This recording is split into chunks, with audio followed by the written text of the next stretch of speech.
ये सीआरई के न्यूमेरिकल का सेकेंड पार्ट है। सेकेंड पार्ट का पहला क्वेश्चन मैंने लिख दिया है। और मैं ये कहना चाह रहा था कि जो भी मैंने न्यूमेरिकल लगवाए हैं के गवाने से, तो ज़रूरी नहीं है सबके पास बुक हो। तो जिसके पास बुक नहीं है वो वीडियो के डिस्क्रिप्शन में मैं लिंक दे दूँगा एक पीडीएफ बना के, जिस पीडीएफ में उस सारे क्वेश्चंस ऑलरेडी होंगे, उसको देख के आप सॉल्व कर सकते हैं।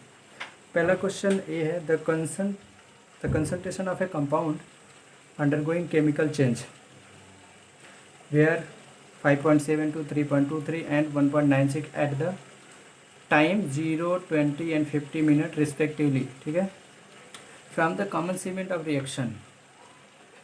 इसका पूरा का मतलब क्या है कि एक कंपाउंड है जो केमिकल चेंजेस हो रहा है उसमें। ठीक है, केमिकल चेंजेस का मतलब केमिकल रिएक्शन हो रहा है, उसका कंसंट्रेशन दिया है 5.7 to 3.27 एंड 1.96। तो कंसंट्रेशन ये अलग अलग टाइम पे दिया है। 0 टाइम पे 5.72, 20 मिनट पे 3.23 एंड 50 मिनट में 1.96 conversion from the common cement of reaction. Common cement मतलब स्टार्ट होना, जब रिएक्शन स्टार्ट हो रहा है। Common cement of reaction means reaction का जब स्टार्ट हो रहा है, स्टार्ट होने के बाद 0 मिनट में कंसंट्रेशन इतना होता है जब स्टार्ट नहीं हुआ होता है, और जब 20 मिनट होता है तो उस पर हमारा जो कंसंट्रेशन बचता है उस कंपाउंड का जो केमिकल चेंज हो रहा है जिसमें, उसमें 3.23 और 50 मिनट पे 1.96 बचता है। अब ये बोल क्या रहा है, ascertain the order of reaction. Ascertain means calculate करना, निकालना है ऑर्डर ऑफ रिएक्शन। ये जो केमिकल चेंजेज हो रहा है कंपाउंड में, उस कंपाउंड का वो कंपाउंड जिस रेट से चेंज हो रहा है, रेट एक्सप्रेशन में जो हमारा टर्म आता है ऑर्डर, वो हमको निकालना है कि कौन सा ऑर्डर का ये रिएक्शन होगा जिसके थ्रू ये केमिकल चेंजेज हो रहे हैं। और आल्सो रेट एक्सप्रेशन, जो क्वेश्चन दिया है के गवानी के बुक में ये 2.28 है, वो यहाँ तक क्वेश्चन दिया, मैंने इतना जोड़ा आल्सो द रेट एक्सप्रेशन, क्योंकि इसके जोड़ने से 3-4 क्वेश्चन के आंसर आपको मिल जाएंगे, वो मैं लास्ट वीडियो के लास्ट में बताऊँगा। तो इसमें जो है हम सबसे पहले डाटा लिख लेते हैं, डाटा क्या क्या दिया गया है। टाइम 0 पर हमारा कंसंट्रेशन 5.72। टाइम 0 पे हम जानते हैं, मान लेते हैं अगर ए रिएक्शन है, केमिकल कंपाउंड जो है ए है, प्रोडक्ट में हमारा कन्वर्ट हो रहा है। टाइम 0 पे हम जानते हैं ए 0 बनता है। अब इसका हम कंसंट्रेशन CA0 लेते हैं, तो CA0 का वैल्यू हमारा क्या दिया है,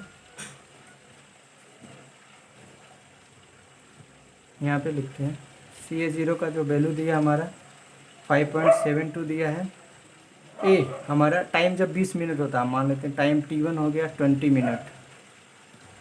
ठीक है, तो हमारा जो कंसंट्रेशन बचता है, जैसे हमने अभी लिखा था, ये गिव्स प्रोडक्ट हमारा 0 टाइम पे कंसंट्रेशन हमारा CA0 रहता है, 0 बनता है।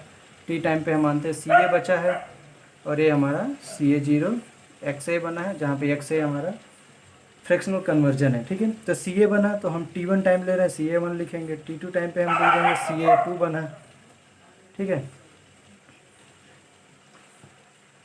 T2 टाइम पे हमारा ये जो हमारा T1 टाइम पे हमारा जो कंसंट्रेशन CA1 है कितना, 3.23। T2 टाइम हमारा 50 मिनट है, 50 मिनट में जो हमारा CA2 बनेगा, CA2 जो बचा है वो हमारा 1.96 है। अभी क्या है, रेट एक्सप्रेशन हमको निकालना है, ऑर्डर ऑफ रिएक्शन निकालना है दोनों। तो हमको पता नहीं है किस ऑर्डर का रिएक्शन है। जब हमको ऑर्डर का रिएक्शन नहीं पता है, ऐसे हमारे बहुत सारे न्यूमेरिकल आएंगे जिसमें ऑर्डर ऑफ रिएक्शन नहीं पता होता है, तो वहाँ पे हम ऑर्डर ऑफ रिएक्शन एज्यूम करते हैं। क्योंकि अगर ऑर्डर ऑफ रिएक्शन नहीं पता है हमको, तो हम वहाँ पे क्या करेंगे, हम लिख नहीं पाएंगे कि रेट एक्सप्रेशन किसका लिखें, 0 ऑर्डर का लिखें, फर्स्ट ऑर्डर का लिखें, सेकेंड ऑर्डर का लिखें, थर्ड ऑर्डर का लिखें, किस रेट का इक्वेशन लिखें। क्योंकि अगर रेट नहीं पता है तो हम एक्सप्रेशन नहीं लिख पाते। जैसे हमारा 0 ऑर्डर बोलते ही हम क्या लिख देते हैं, minus RA equal to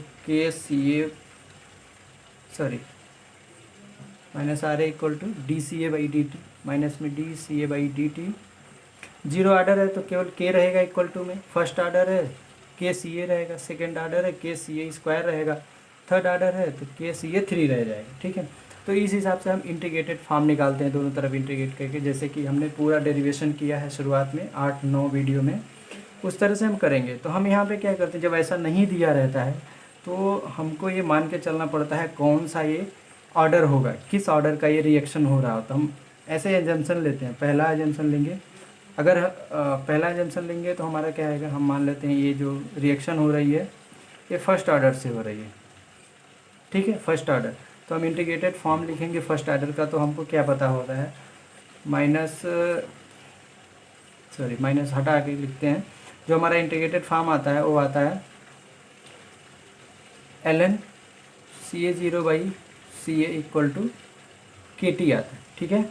CA0 का वैल्यू पता है, CA का पता है, T का पता है। CA का मतलब CA1 CA2 दो बार आएगा, T1 T2। अब हमको ये पता होता है कि कोई भी रिएक्शन है, first order, zero order, third order, second order, जो भी है, उसके लिए हमारा जितने ये जो टाइम होता है और कंसंट्रेशन, अगर ये सब गिवन है, डिफरेंट टाइम पे डिफरेंट कंसंट्रेशन होता है, तो पता है कि जैसे जैसे टाइम बढ़ेगा वैसे वैसे कंसंट्रेशन घटेगा।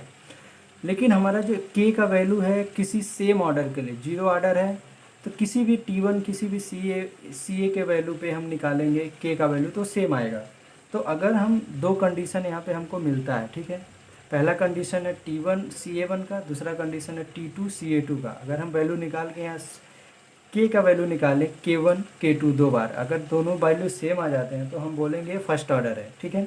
तो हमारा जो एजम्पशन होगा सही होगा। जनरली हम क्वेश्चन में जब न्यूमेरिकल करते हैं और हमको ऑर्डर नहीं पता होता तो हम फर्स्ट ऑर्डर ही एज्यूम करते हैं, क्योंकि फर्स्ट ऑर्डर होने का चांस ज़्यादा होता है न्यूमेरिकल। कभी कभी होता है फर्स्ट ऑर्डर नहीं है तो सेकेंड ऑर्डर होता है, ठीक है। तो इसको हम सबसे पहले कहते हैं क्या आता है। तो हम यहाँ पे K का वैल्यू निकालेंगे तो क्या आ जाएगा, 1/T ln CA0 by CA, ठीक है। वैल्यू पुट करते हैं, यहाँ पे हम K1 ले लेते हैं, T1 ले लेते हैं। तो K1 का वैल्यू क्या है, 1/T1, T1 20 मिनट है, ln CA0 हमेशा कांस्टेंट रहेगा इनिशियल, वो है 5.72 डिवाइडेड बाई हमारा CA1, ठीक है, T1 पे CA1 है तो ये 3.23 दिया है, ठीक है।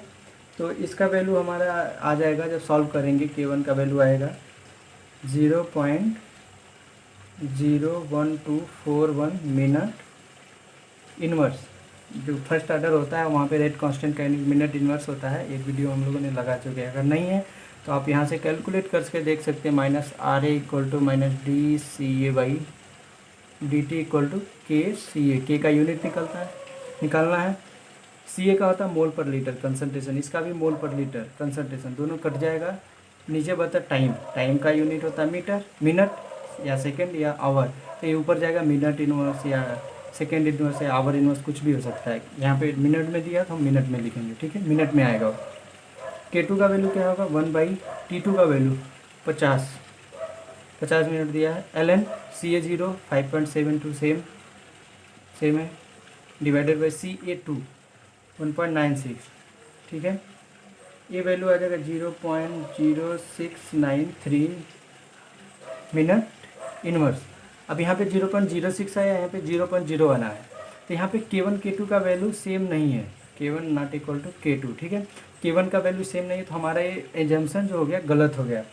ऐसे हम बुक में जब हमारा एग्ज़ाम में आएगा, बोर्ड एग्ज़ाम में, तो हम ऐसा नहीं करेंगे कि हमको याद रहेगा कि फर्स्ट ऑर्डर सेकेंड, हम एजम्पशन करेंगे, नहीं आया तो हम सेकेंड कंडीशन मान लेंगे। हम मान लेंगे कि जो ऑर्डर है ये सेकेंड ऑर्डर का रिएक्शन है, ठीक है, सेकेंड ऑर्डर का मानेंगे। अब सेम प्रोसीजर यहाँ पे हम इंटीग्रेटेड फॉर्म लिखते हैं सबसे पहले और आगे सॉल्व करेंगे। मैं इसलिए कि क्वेश्चन बताया कि दो बार निकालने के लिए किएगा, ताकि बहुत सारे क्वेश्चंस हैं जिसमें एक ही बार में हम फर्स्ट ऑर्डर मानते हैं तो आ जाता है, तो हमारा प्रैक्टिस नहीं हो पाता। ये केवल प्रैक्टिस के लिए है कि दो बार आए या तीन बार आए, हमको करते रहना पड़ेगा। फर्स्ट ऑर्डर नहीं आए, ये जब जितना भी लिखा था बोर्ड एग्जाम के कॉपी पे सब रहेगा। फिर सेकंड ऑर्डर हम मानेंगे, सेकंड कंडीशन में मानेंगे कि हम फर्स्ट ऑर्डर नहीं है तो हम सेकंड कंडीशन मानेंगे, ठीक है। सेकंड कंडीशन में जो सेकंड ऑर्डर रिएक्शन होता है उसका इंटीग्रेटेड फॉर्म लिखेंगे, integrated form of second order reaction. ये हमारा क्या आता है, 1/CA minus 1/CA0 equal to KT, ठीक है। ये जो हम इंटीग्रेटेड इक्वेशन निकाले थे वहाँ से ये आता है। यहाँ पे K का वैल्यू क्या हो जाएगा, 1/CA माइनस 1/CA0, ठीक है। यहाँ से हम K1 का वैल्यू निकाल लेंगे, 1/T1, T1 means 20 minute, 1/CA का वैल्यू कितना है, CA का वैल्यू t=20 पे हमारा 3.23 है, माइनस CA0 का वैल्यू सेम यही रहेगा 5.72 जैसे हमने पहले लगाया था। तो यहाँ पे ये वैल्यू हमारा कैलकुलेट करने पाएगा 0.00674। सेकेंड ऑर्डर का हमारा जो रेट का जो हमारा यूनिट होता है वो अलग होता है, वो क्या होता है, litre upon mole into minute, है ना। ऐसे भी लिख सकते हैं, अपान में लिखे हैं, और नहीं अपान में लिखते हैं तो ऐसे लिखते हैं litre into mole inverse into minute inverse, ऐसे भी लिख सकते हैं, ठीक है। K2 का वैल्यू T2 मीन्स 50 मिनट यहाँ पे है, 1/T2 T2 पे हमारा concentration CA2 1.96 CA2 minus CA0 तो सेम रहेगा, CA0 का 5.72, और ये वैल्यू हमारा आएगा लगभग 0.00671 same unit litre mole inverse into minute inverse calculate करने पे आएगा। यहाँ पे 0.00671, यहाँ पे 0.00674 लगभग बराबर है। यहाँ पे K1 और K2 का जो वैल्यू आ रहा है K1 = K2 आ रहा है अप्रॉक्स, ठीक है। तो हम मान लेंगे कि सेकेंड ऑर्डर रिएक्शन है। यहाँ पे थोड़ा मिटा के अब आंसर वाला लिखते हैं भाग। जब सेकेंड ऑर्डर रिएक्शन है, हमको रेट ऑफ रिएक्शन पता चल गया, ठीक है, सॉरी ऑर्डर ऑफ रिएक्शन पता चल गया, सेकेंड ऑर्डर है, क्योंकि ये सेकेंड ऑर्डर पे जो K का वैल्यू है दोनों सेम है। जिस भी वैल्यू पे, जिस भी रिएक्शन ऑर्डर के वैल्यू पे हमारा K का वैल्यू सेम आएगा, हम मानेंगे कि ये हमारा यही ऑर्डर का रिएक्शन है, ठीक है। ये सेकेंड ऑर्डर रिएक्शन हो गया। अब यहाँ पे रेट एक्सप्रेशन पूछा है। रेट एक्सप्रेशन क्या होता है सेकेंड ऑर्डर के लिए, -R = -dCA/dt = KCA²। Second order यहाँ पे K का वैल्यू कितना दिया है, डायरेक्ट यहाँ पे रख दें 0.0067 लिख दें। यहाँ 4 है, वहाँ 1 है, तो हम 2 या 3 कुछ भी लिख सकते हैं, या 4 लिख दें या 1 लिख दें, कुछ भी लिख सकते हैं, या छोड़ भी सकते हैं, कोई दिक्कत नहीं। CA² में CA² माइनस R है, ये हमारा रेट एक्सप्रेशन आ गया, ठीक है। तो ये जो क्वेश्चन था, इस क्वेश्चन से हमारे बहुत सारे क्वेश्चन क्लियर हो जाते हैं। जैसे हम और भी बुक में क्वेश्चंस देखेंगे, हम पहले उसको लिख लेते हैं, फिर एक एक करके समझेंगे। ये है सेकेंड क्वेश्चन है, और जो बुक में दिया है 2.24 दिया है, इसमें भी सेम है। ये polymerisation reaction occurs at constant temperature, ठीक है। ये polymerisation reaction occurs at constant temperature in a homogeneous phase, ठीक है। होमोजीनियस फेज में हो रहा है पॉलीमराइजेशन रिएक्शन, ठीक है, कांस्टेंट टेम्परेचर भी हो रहा है, कोई दिक्कत नहीं। अब यहाँ से शुरू होता है question. 30% of the monomer reacts in 40 minute, ठीक है। 30% कन्वर्जन हो रहा है यहाँ। 30% जो मोनोमर है, पॉलीमराइजेशन रिएक्शन में क्या होता है, जो हमारा मोनोमर होता है, मोनोमर के कई सारे नंबर्स ऑफ मोनोमर मिलके हमारे पॉलीमर बनाते हैं, ठीक है। तो बोल रहा है 30% जो मोनोमर है ये रिएक्ट कर रहा है 40 मिनट में। तो हम मान लेते हैं इनिशियल कंसंट्रेशन, यहाँ पे इनिशियल कंसंट्रेशन 0 टाइम पे हमारा इनिशियल कंसंट्रेशन होता है, और हमारा 40 मिनट में ये रिएक्ट करके 30% कन्वर्ट हो गया। तो ये केवल 70% हमारा बचा है। जैसे हमारा मान लेते हैं A है, CA0 था, ये 0 बना था, 70% ये बचा, कन्वर्ट कितना हुआ 30%, ठीक है। यहाँ पे एक छोटा सा ट्रिक आता है, जैसे हम लोगों ने पहले पढ़ा था ट्रिक, सॉरी लगाया था, हम लोग डेरिवेशन में किए थे। एक क्वेश्चन में कह रहा है जो 40 मिनट है, रिएक्ट कर रहा है 40 मिनट में, इनिशियल कंसंट्रेशंस ऑफ, एक टाइम पे हमारा इनिशियल कंसंट्रेशन था हमारा 0.3, दूसरे टाइम पे हम लेते हैं 0.5, तीसरे टाइम पे हम लेते हैं 0.9, 3 कंडीशन लेते हैं, ठीक है। 0.3 मोल, 0.5 मोल, 0.9 मोल। तो find the reaction rate, reaction का रेट क्या होगा। रेट एक्सप्रेशन जैसे हमने पिछले क्वेश्चन में लगाया, सेम क्वेश्चन है, लेकिन थोड़ा सा इसमें कैलकुलेशन अलग है, तो उस कैलकुलेशन को ही मैं केवल बताऊंगा, बाकी सब आराम से सॉल्व हो जाएगा। तो यहाँ पे हम थोड़ा सा शुरू करते हैं, पहला वाला कंडीशन लेके। पहला कंडीशन क्या है, CA0 का वैल्यू हमारा 0.3 मोल पर लीटर है, ठीक है, CA0 का वैल्यू। तो हम मोनोमर ले लिए, हम टाइम 0 पे, CA0 का वैल्यू 0.3 मोल पर लीटर है, और ये हमारा 0 बना है। 40 मिनट में ये 30% कन्वर्ट हुआ। 30% का मतलब क्या हुआ, एक मैं थोड़ा सा और ब्रीफ बताता हूँ। अगर यहाँ पे जब हमारा CA 0 होता था, ठीक है, तो यहाँ 0 बनता था। टी टाइम पे हमारा क्या हमारा बन जाता था, ये हमारा CA बचा। ये बना कितना, हम वहाँ पे फ्रैक्शनल कन्वर्जन का नाम लेते थे। फ्रैक्शनल कन्वर्जन होता है moles of reacted divided by total mole. ये ऊपर रिएक्टेड कितना रिएक्ट किया, ठीक है।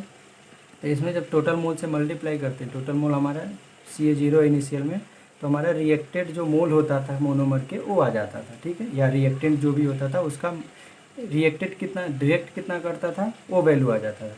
तो CA का वैल्यू हम क्या लिखते थे यहाँ पे, जो इनिशियल मोल है रिएक्ट कितना किया, CA 0 XA, जितना हमारा रिएक्ट करेगा उतना ये बनेगा।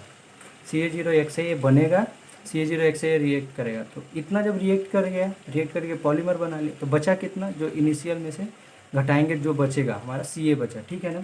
यहाँ पे सेम यही रूल अप्लाई करेंगे। यहाँ पे हमारा CA 0 का वैल्यू 0.3 मोल पर लीटर दिया है। CA कितना बचेगा हमारा, यहाँ पे हमारा CA 0 का वैल्यू 0.3 है, माइनस CA 0 0.3, XA का वैल्यू 30% कन्वर्जन। तीनों कंडीशन में हम 30% कन्वर्जन लेंगे। 30% कन्वर्जन का मतलब 30% का कन्वर्जन का मतलब 30/100, ठीक है ना, 30/100। यहाँ से हम CA का वैल्यू निकालेंगे। CA का वैल्यू क्या आएगा, 0.3 माइनस इसको मल्टीप्लाई, यहाँ पे 0.3 सॉरी 30/100 0.3 हो जाएगा। इसको हटाने के बाद डिवाइड करने के बाद 0.09 आ जाएगा, ठीक है, ये 0.9 आ जाएगा, ठीक है ना। अब यहाँ से ये पहला कंडीशन हो गया, CA का वैल्यू आ गया टी टाइम पे, मतलब 40 मिनट पे, है ना। 40 मिनट पे हमारा 30% कन्वर्ट हुआ, यहाँ बताया था, यहाँ पे 40 मिनट में 30% कन्वर्ट हो गया। इनिशियल कंसंट्रेशन अलग अलग, तो CA 0 यहाँ पे हम लिखते हैं CA 0 डैश पहला वाला पे, ये जब पहला वाला CA 0 डैश का वैल्यू 0.3 था, तो हमारा CA 1 हम मान लेते हैं। यहाँ पे CA 1 या CA डैश का वैल्यू हमारा कितना है, 0.3 और 3 में से हम 0.09 निकाल देंगे, ठीक है ना। तो ये हमारा वैल्यू आ जाएगा 0.21 मोल पर लीटर आ जाएगा वैल्यू CA 1 का, ठीक है, 0.21 मोल पर लीटर। ये भी मोल पर लीटर में यूनिट लिखना ज़रूरी है। पहला कंडीशन आ गया। सेकेंड कंडीशन क्या है हमारा, यहाँ पे हम कितना ले लेते हैं, 0.5, फिर हम 0.9 ले लेंगे। हम तीनों को नहीं निकालेंगे, 2 पे निकाल लेंगे, उतना में आप लोग समझ जाइए बस। ये CA 0 डबल डैश 0.5 है, CA डबल डैश का वैल्यू कितना आएगा देखते हैं।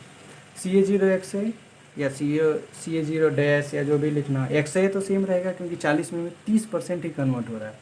अब 0.3 रहे, 0.4 रहे या 0.9 रहे, कुछ भी रहे, वो 30% ही कन्वर्ट होगा। यहाँ CA 0 XA करेंगे तो 0.5 CA 0 इंटू XA का वैल्यू कितना होगा, 30%, 30/100 0.30, ठीक है। यहाँ पे 0.5 माइनस ये कैलकुलेट करेंगे तो आ जाएगा 0.15, और इसको जब घटाएंगे तो 0.35 मोल पर लीटर आ जाएगा। यहाँ पे 0.35 मोल पर लीटर आ गया, ठीक है। अभी पूछ रहा है ये find the reaction rate. Reaction rate हम कब लिखते हैं, रिएक्शन रेट मान लीजिए हम -RA लिखते हैं, तो कैसे लिखते हैं, -DCA/dt। ए का मतलब मोनोमर है, ये रिएक्टेंट का बात हो रहा है, ठीक है, इक्वल टू KCA। प्रॉब्लम आता है यहाँ पे 0 लिखें, 1 लिखें, 2 लिखें, 3 लिखें। तो यहाँ पे भी हमको सेम पिछला क्वेश्चन की तरह हमको ऑर्डर नहीं दिया, ठीक है ना। हमारा 2 कंडीशन आ गया, एक कंडीशन और निकालना है, तो मैं सीधे लिख देता हूँ उस कंडीशन CA 0 3 डैश का वैल्यू कितना आएगा। जब आप निकालेंगे वहाँ पे कुछ नहीं करना है, 0.5 के जगह पे क्या लिख देंगे, 0.9 लिखेंगे। यहाँ भी 0.9, यहाँ भी 0.9, यहाँ 0.9, यहाँ पे 0.27 आ जाएगा, ठीक है, यहाँ पे 0.27 आ जाएगा। जब माइनस करेंगे 0.9 माइनस 0.27 तो 0.63 आ जाएगा, ठीक है। तो यहाँ पे हम लिख देते हैं CA 0 3 डैश का वैल्यू है 0.9 मोल पर लीटर, और CA 3 डैश का वैल्यू हमारा 0.63 यहाँ से घटाने पे आ जाएगा, ठीक है। अब इसको हम मिटा के थोड़ा सा आगे करते हैं। यहाँ पे हमको ऑर्डर अभी पता नहीं है, तो ऑर्डर निकालने का क्या तरीका था, हम पहले एज्यूम करेंगे, एजम्पशन करेंगे, जैसे पिछले क्वेश्चन में किए थे। पहला एजम्पशन क्या है हमारा, हम मान लेंगे फर्स्ट ऑर्डर का रिएक्शन, हम मान लेते हैं जो हमारा रिएक्शन लिख रहे हैं मोनोमर से कन्वर्ट हो रहा है वो फर्स्ट ऑर्डर से हो रहा है, ठीक है। फर्स्ट ऑर्डर से होने का मतलब क्या है, जो इंटीग्रेटेड रेट इक्वेशन क्या होता है इसका, इंटीग्रेटेड रेट एक्सप्रेशन या इक्वेशन जो भी, इंटीग्रेटेड रेट इक्वेशन क्यों लिखते हैं, क्योंकि हमको के का वैल्यू निकाल के हमको पता करना है कि जो हमने एजम्पशन माना है ये एजम्पशन सही है कि नहीं, ठीक है ना, ऐसा ही हो या ठीक है। तो जो फर्स्ट ऑर्डर का हमने पिछली बार भी लिखा था k t equal to l n c a zero by c a, या टी को इधर से हटा दिए 1/t कर दिए, ठीक है। तो यहाँ पे हम k1 का वैल्यू निकालेंगे तो 1/t, टी का वैल्यू 40 ही है, कभी चेंज नहीं होगा, तीनों टाइम पे वैल्यू चेंज हो रहा है इन दोनों का। सी ए ज़ीरो का वैल्यू हमारा कितना था, पहला डैश का निकालेंगे, फिर दूसरा डैश का निकालेंगे, तीसरा डैश का। एक कंडीशन एक है, पहला ये है, दूसरा ये है, तीसरा ये था, ठीक है। तीनों कंडीशन में हम निकालेंगे। L n c a zero का वैल्यू यहाँ पे 0.5 डिवाइडेड में सी ए का वैल्यू 0.35 आया था, ठीक है। सी ए डैश का सॉरी 0.3 है ना पहला वाला कंडीशन, ये वैल्यू आया था 0.21। तो ये वैल्यू जो कैलकुलेट करने पे आएगा वो मैं लिख दूंगा अभी। K2 का वैल्यू भी इस तरह से आएगा 1/40 ln, फिर 0.5 डिवाइडेड बाई 0.21। तो मैं सबका वैल्यू ऐसे डायरेक्ट अगर लिखूँ तो ये जो सेकेंड वाला वैल्यू आ रहा है 0.51 0.35 है, ये जो वैल्यू हमारा आएगा ये आएगा 0.00892। पहला वैल्यू हमारा जो आया है वो भी आया 0.00892 मिनट इनवर्स में आएगा, फर्स्ट ऑर्डर है। मिनट इनवर्स क्यों, क्योंकि इसका यूनिट मिनट इनवर्स में। K3 का हमारा जो वैल्यू आएगा वो भी हमारा कैलकुलेट करने पे 0.00892 मिनट इनवर्स। तीनों का वैल्यू सेम आया, तो हमारा तीनों का वैल्यू सेम आया, तो किसी सेम ऑर्डर के लिए हमारा जो के का वैल्यू हमेशा सेम रहता है। तो यहाँ पे प्रूफ हो गया, तो यहाँ पे लिखेंगे हेंस कि मतलब ये लिखेंगे कि जो if here K1 K2 and K3 are equal, so reaction order is 1, जो कि मतलब हमने एजम्पशन माना कि जो माना गया एजम्पशन हमारा फर्स्ट ऑर्डर वो सही है। अबे फर्स्ट ऑर्डर रिएक्शन पता चल गया, हम सीधे फर्स्ट ऑर्डर रेट इक्वेशन लिख सकते हैं यहाँ से। Find the rate reaction rate बोला था, minus R A equal to minus D C A by D T. यहाँ पे ए की जगह पे मोनोमर भी लिख सकते हैं, ठीक है। आर मोनोमर, सी मोनोमर यहाँ पे लिखेंगे, और जो हमारा रिएक्शन फर्स्ट ऑर्डर के लिए सी ए के पावर 1, के का वैल्यू हमारा 0.00821 है, 892 है, ए सी ए का वैल्यू सी ए, ठीक है ना। ये आगे हमारा रेट एक्सप्रेशन, ये लास्ट में हमारा निकालना है। एक 24 नंबर भी क्वेश्चन मैंने कर दिया, ठीक है। अब नेक्स्ट क्वेश्चन देखते हैं क्या आता है। ये हमारा नेक्स्ट क्वेश्चन है, थर्ड नंबर जो नेक्स्ट क्वेश्चन है ये 2.25 का है। तो इसमें क्या दिया है, from the data given below show that the conversion of N chloroacetanilide to para chloroacetanilide is a reaction of first order. बोल रहा है एक रिएक्शन हो रहा है जिसमें कन्वर्जन हो रहा है एन क्लोरोएसिटेनिलाइट से पैरा एसिटेनिलाइट से, ठीक है। ये रिएक्टेंट है, ये प्रोडक्ट बन रहा है हमारा। बोल रहा है कि दिखाओ कि ये जो डाटा दिया है वाला, इसके थ्रू ये दिखाओ, प्रूव करो कि ये जो इसका कन्वर्जन इसमें हो रहा है, नॉर्मल का पैरा में जो हो रहा है कन्वर्जन, ये हमारा फर्स्ट ऑर्डर है। और यहाँ पे बोल रहा है ये जो n है ये नंबर ऑफ मोल्स है Na2H2O3 solution require for definite volume of reaction mixer. Definite volume मतलब कांस्टेंट वॉल्यूम दिया, ठीक है।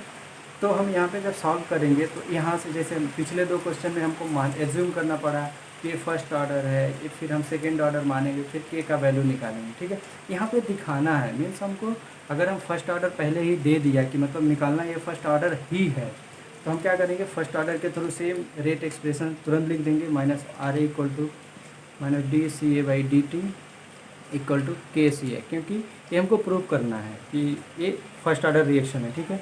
इसका जब हम रेट एक्सप्रेशन लिखेंगे, integrated rate equation, integrated rate equation क्या होता है, के इक्वल टू 1/t ln सी ए 0/सी ए, ठीक है। ये हमारा रेट एक्सप्रेशन होता है फर्स्ट ऑर्डर के लिए। अब यहाँ पे हम K1 निकालेंगे तो यहाँ T1 कर देंगे, K2 निकालेंगे तो यहाँ पे T2 कर देंगे, CA2 कर देंगे, K3 निकालेंगे। यहाँ पे हमारा T1A है, T2A है, T3A है। T बराबर 0 पे हमारा ये CA1 होता है, CA 0 होता है, सॉरी इनिशियल कंसंट्रेशन 0 टाइम पे हमारा होता है, जहाँ पे कन्वर्जन हमारा 0 होता है, प्रोडक्ट कुछ नहीं बनता है, केवल हमारा रिएक्टेंट रहता है वहाँ पे। और रिएक्टेंट हमारा हमेशा कांस्टेंट है, जो कि CA 0 का वैल्यू यहाँ पे रखा जाएगा। CA1 का वैल्यू जब रखेंगे हम 35.6, तो वहाँ पे T1 का वैल्यू 1 आवर रखेंगे, टाइम आवर में दिया है। यहाँ पे CA2 का वैल्यू रखेंगे तो यहाँ पे T2 रखेंगे 2 आवर्स, CA3 रखेंगे 18.5, तो यहाँ पे T3 रखेंगे 3 आवर, ठीक है। और जो हमारा K का वैल्यू आएगा वो आवर इन्वर्स में आएगा, क्योंकि हमारा जो यूनिट होता है फर्स्ट ऑर्डर रिएक्शन के लिए वो टाइम का इन्वर्स होता है, टाइम या सेकंड में हो या मिनट में हो या आवर में, कोई दिक्कत नहीं, ठीक है। क्योंकि ये वाला हमारा यूनिट लेस है, LN में है, यूनिट लेस है, ठीक है। अब यहाँ पे एक चीज़ आता है, यहाँ नंबर्स ऑफ मोल दिया है, यहाँ पे हम CA लिखें तो हमारा जो कंसंट्रेशन होता है, कंसंट्रेशन जिसको CA से निकालते हैं, वो number of moles per unit volume लिखते हैं, ठीक है ना। यहाँ पे वॉल्यूम क्या है, कांस्टेंट है, तो इसको हमारा जो कांस्टेंट है तो यहाँ पे वैल्यू रखेंगे CA0 का हम रख देंगे Na0/V डिवाइडेड बाई CA का रखेंगे Na/V, V से भी कट जाएगा तो Na0/Na आ जाएगा, तो कोई फ़र्क नहीं पड़ता उससे। यहाँ पे क्या दिया, आप या तो इसको कन्वर्ट करके लिख सकते हैं रेट एक्सप्रेशन में, डायरेक्ट CA0 के जगह पे Na0, CA के जगह पे हम Na लिख सकते हैं, या लिख सकते हैं जब कांस्टेंट है वॉल्यूम तो हमारा रेट एक्सप्रेशन यही आता है, ठीक है। तो ये आ गया, तो हम यहाँ पे K1, K2, K3 निकालेंगे और जो क्वेश्चन सॉल्व करेंगे 2.25 जो बुक में दिया है, तो यहाँ पे सबका जो K1, K2, K3 का वैल्यू आएगा 0.32214 आवर इन्वर्स आएगा। तो आप लास्ट में लिख देंगे कि हेंस, मतलब ये तीनों का वैल्यू सेम आ गया K1, K2, K3 का, इसलिए जो हमारा N क्लोरोएसिटेनिलाइड है से पैरा क्लोरोएसिटेनिलाइड में कन्वर्जन हो रहा है हमारा, इस दिए गए डाटा के अनुसार वो फर्स्ट ऑर्डर का होगा, क्योंकि यहाँ पे हमारा K का वैल्यू कांस्टेंट आ गया, ठीक है। ये था हमारा 2.25 नंबर क्वेश्चन। नेक्स्ट क्वेश्चन पे जाते हैं।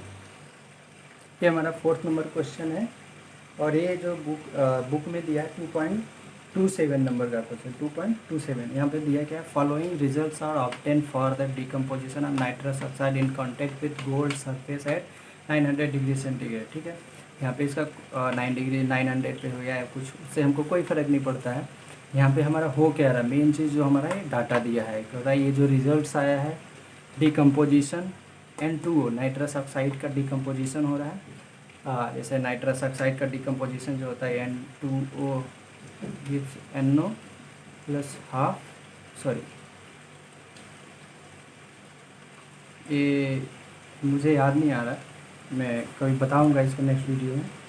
यहाँ पे हमारा जो डिकम्पोजिशन होगा यहाँ पे वो दिया है परसेंटेज में, ठीक है। 17% हो रहा है हमारा 15 मिनट में, फिर जैसे जैसे टाइम बढ़ेगा वैसे वैसे हमारा ज़्यादा से ज़्यादा कन्वर्ट होगा, मतलब परसेंटेज हमारा ज़्यादा आएगा। 32% कन्वर्ट हो रहा है आधा घंटा में, फिर हमारा डिकम्पोज हो रहा है 44.5% 45 मिनट में, 57% हो रहा है 65 मिनट में, और 65% हो रहा है 80 मिनट में, ठीक है।